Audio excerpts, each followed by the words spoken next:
अस्सलाम वालेकुम व्यूअर्स, मैं हूं आपका होस्ट अब्दुर्रहमान और आज डिस्कस करेंगे पाकिस्तान में भंग की काश्त को लीगलाइज करके उससे सालाना अरबों डॉलर्स कमाने के प्रोसेस का आगाज हुआ है। जी हां, वफाकी हुकूमत ने cannabis control and regulatory authority बनाई है, एक ऐसी अथॉरिटी जो मुल्क भर के अंदर भंग की एक किस्म हेम्प को काश्त करने की इजाजत देगी। उसको ना सिर्फ काश्त के बाद काटा जाएगा, रिफाइन किया जाएगा, उससे ऑयल बनाया जाएगा, उसे सेल किया जाएगा और इससे अगले 3 सालों के अंदर $1.5 बिलियन का रेवेन्यू एक्सपेक्ट किया जा रहा है।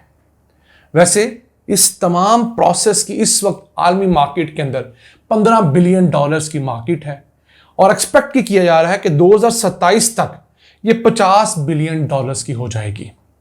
ये जो हेम ऑयल होता है ये बेसिकली बहुत सारे अमराज के अंदर मरीजों को दर्द से निजात देता है। मसलन ऐसे मरीज जो कि पाँव के दर्द का शिकार होते हैं शुगर की वजह से, जिसे हम न्यूरोपैथिक पेन्स कहते हैं, बहुत शदीद दर्द होता है शुगर के मरीजों को, उसमें ये पाँव पे लगाएं तो अफाका होता है। पट्ठों के बहुत सारे अमराज, मिर्गी के अंदर, राशा, पार्किंसन के अंदर ये बहुत मुफीद है। कैंसर के मरीजों के अंदर, फिर ऐसे मरीज जिनमें एंजाइटी होती है, डिप्रेशन होता है, वो इस ऑयल को इस्तेमाल करें तो उन्हें बहुत ज़्यादा अफाका होता है। इस ऑयल का फ़ायदा ये होता है कि इसके अंदर नशे पे लगाने वाला कंटेंट बहुत कम होता है, यानी 0.3% इसका THC लेवल होता है, जबकि आम भंग जो होती है उसमें ये 1% से ज़्यादा होता है। तो आप इसकी बड़ी मिकदार भी कंज्यूम कर लें तो आपको उस तरह नशा नहीं होगा या आप नशे की लत में मुब्तला नहीं होंगे। हाँ, आपको दर्द से बहुत ज़्यादा अफाका ज़रूर होगा। ये नई मेडिसिन है, दुनिया भर में कैंसर के स्पेशलिस्ट या ऐसे डॉक्टर्स जो बहुत ज़्यादा तकलीफ में मुब्तला क्रॉनिक पेन के पेशेंट्स को डील करते हैं, वो इस CBD ऑयल को, हेम ऑयल को लगाने की इजाज़त देते हैं और बहुत सारे मुल्कों के अंदर अब ये लीगलाइज भी हो रहा है। पाकिस्तान थोड़ा सा लेट ज़रूर हुआ है, हमने इस काम का आगाज़ 2020-21 में कर दिया था। हुकूमतें बदलती रही, ये नई अथॉरिटी ना बन सकी क्योंकि UN के प्रोटोकॉल्स के तहत किसी मुल्क ने भी अगर हेम ऑयल को इजाज़त देनी है बनाने की, प्रोड्यूस करने की, तो वहाँ पर एक फेडरल अथॉरिटी होना लाजिम है जो तमाम सूबों को कंट्रोल करे। अब ये अथॉरिटी बन चुकी है, 13 रुकनी इसके अंदर मेंबर होंगे और ये तमाम के तमाम सरकारी अफसरान होंगे, खुफिया इदारों के लोग होंगे और प्राइवेट सेक्टर से भी कुछ लोग लिए जाएंगे जो इस तमाम चीज़ को ओवरसी करेंगे।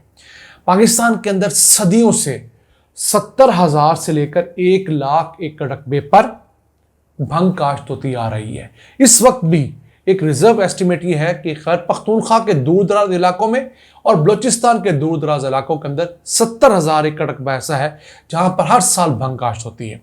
उसकी वजह यह है कि वहां पर उस तरह पानी दस्तयाब नहीं, भंग की फसल को बहुत थोड़ा पानी चाहिए होता है, फिर इसके ऊपर लागत बहुत कम आती है, इसके ऊपर अद्वियात, इसके ऊपर फर्टिलाइजर और दीगर चीज़ों का बहुत ज़्यादा कम खर्च करना पड़ता है और आमदनी अच्छी खासी हो जाती है। इस वजह से वहाँ के लोग भंग काश्त करते आ रहे हैं नशे के लिए, बेचने के लिए। तो इस अथॉरिटी के तहत उन तमाम लोगों को भंग की एक दूसरी किस्म हेम काश्त करने पर लगाया जाएगा। उससे होगा क्या कि एक तो भंग की जो आम इस्तेमाल है वो कंट्रोल होगा, फिर जब उन्हें लोगों को एक अच्छी प्राइस मिलेगी, लीगल तरीके से मिलेगी अपनी प्रोड्यूस की, तो वो लोग इस हेम्प की कल्टीवेशन की तरफ आएंगे। वैसे पाकिस्तान के अंदर भंग की काश्त बहुत प्रॉफिटेबल बिजनेस हो गया है।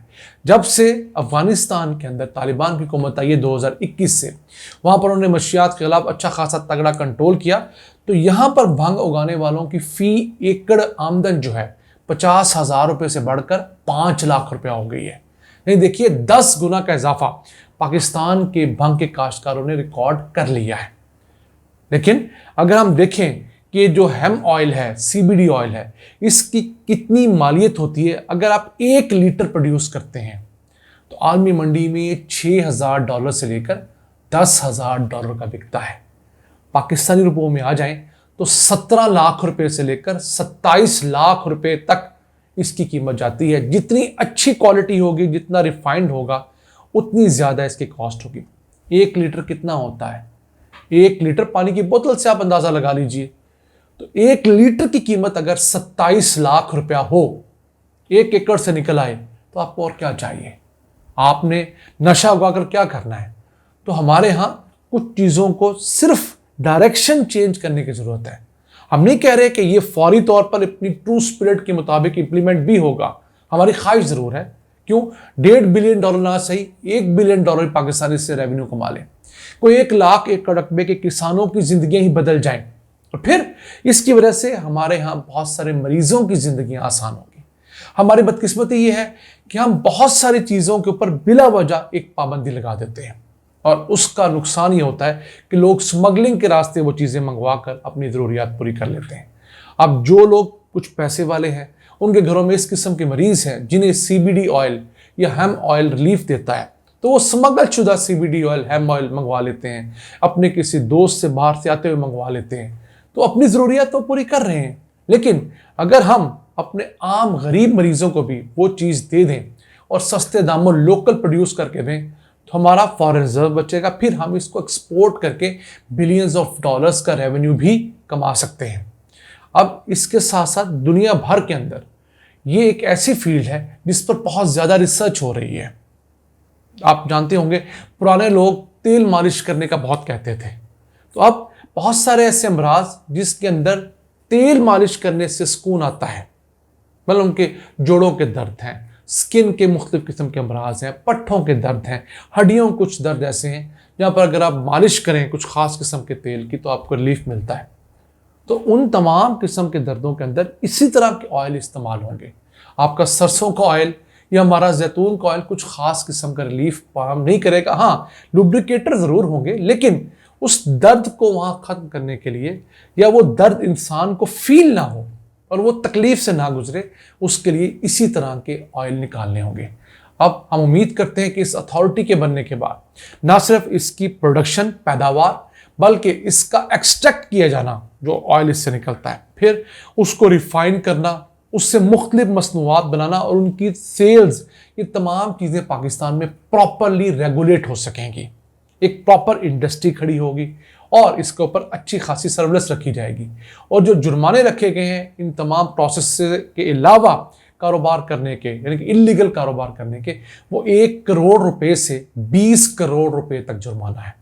यानी कोई फैक्ट्री लगाकर इस तरह की 2 नंबरी कर रहा हो और हुकूमत के पास रजिस्टर ना हो, या कोई ऐसा शख्स जो हुकूमत के पास रजिस्टर नहीं, उसने अपनी मर्जी से ही हेम्प जो है काश्त करना शुरू कर दी है, हाँ वो उसी कैटेगरी की है जिस कैटेगरी की हुकूमत अलाउ करती है, लेकिन अगर हुकूमत से उसने इजाज़त नहीं ली किसी भी प्रोसेस के अंदर, तो उसके ऊपर 1 करोड़ रुपए से लेकर 20 करोड़ रुपए तक जुर्माना हो सकता है।